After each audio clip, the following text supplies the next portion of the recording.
Alright, so imagine that you're in a baseball game, Major League Baseball, World Series, okay? It's the last inning, there's 2 outs, 3 strikes. You're down by 1, you need to hit, bases are loaded. If you hit the ball, you'll win.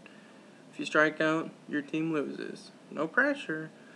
Well, anyway, I guess you would know how to have to know how to swing a bat. Well, today I'm going to tell you how to swing a bat. So, in case you're ever in this predicament, you'll know how to swing one. Alright, so today I have a tennis racket and we're going to act like it's a bat because I don't have my bat with me. So basically the first thing we want to do is we want to look at our grip like this. You want to have your knuckles lined up, okay? When they're lined up, they can move, your wrists can move more freely. You don't want to grip it too tight, you kind of want your wrist to be able to slide like this. But you don't want to throw the bat at anybody, so don't keep it too loose. So now you know how to grip it. Okay, so the next thing actually is weight. First of all, at the end of the bats, okay, say this is the end of the bat, there's going to be a weight on it. Like, it'll have a number. Say, for instance, -9 or -8. Well, that's the drop-off, and that's how much weight is going to be on the end of the bat. If there's a -9, it's a lighter end. A -7 is going to have a heavier end on the end of the bat.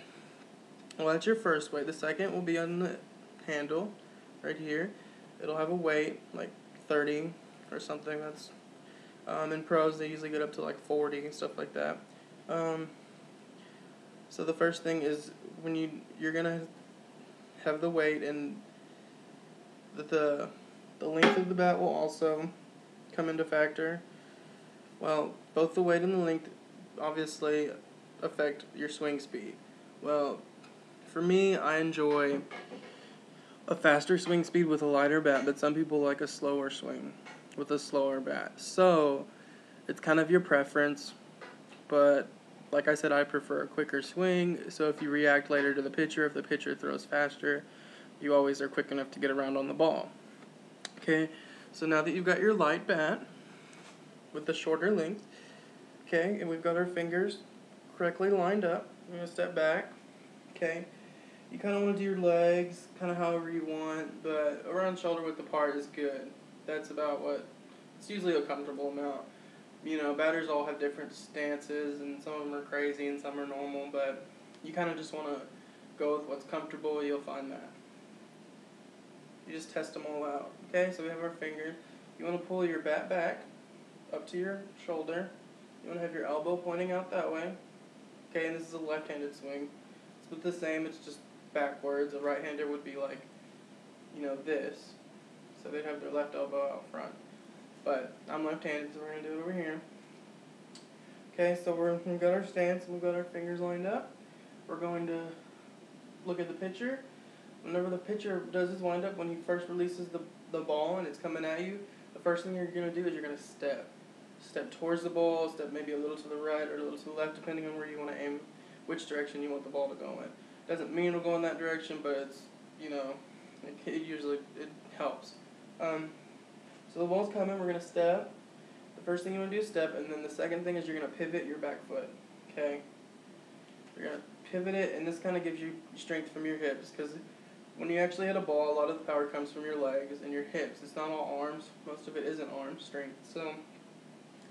So the ball's coming, so we're going to step, and we're going to pivot, and then you want to extend your arms, okay, on the ball right there, okay? That's where you want to make contact with the ball, is out front. You don't want the ball to make contact with your bat over here next to you. You want it to be way out front of you, because that's where you have all your power. So we're going to step, pivot, and swing. And we're going to pop. You want to pop your wrists like that and follow through, so you have a fluid motion to go through with the ball. So, the last thing to remember, always, is eye contact. You have to keep your eyes on the ball. If you look away from the ball, you're going to miss. So, you have to watch the pitcher, he'll release the ball, and as soon as he releases it, you have to find it with your hand. It sticks out because it's white, that's why it's always white, so that everybody can pick up on it. If it was black, it'd be hard to find sometimes at night and stuff. So, we're going to step. Here comes the ball. And we're going to pound it. So, basically that's how it is. You want to set our arms up, step, pivot, and swing. Just like that. And that is how you swing a baseball bat.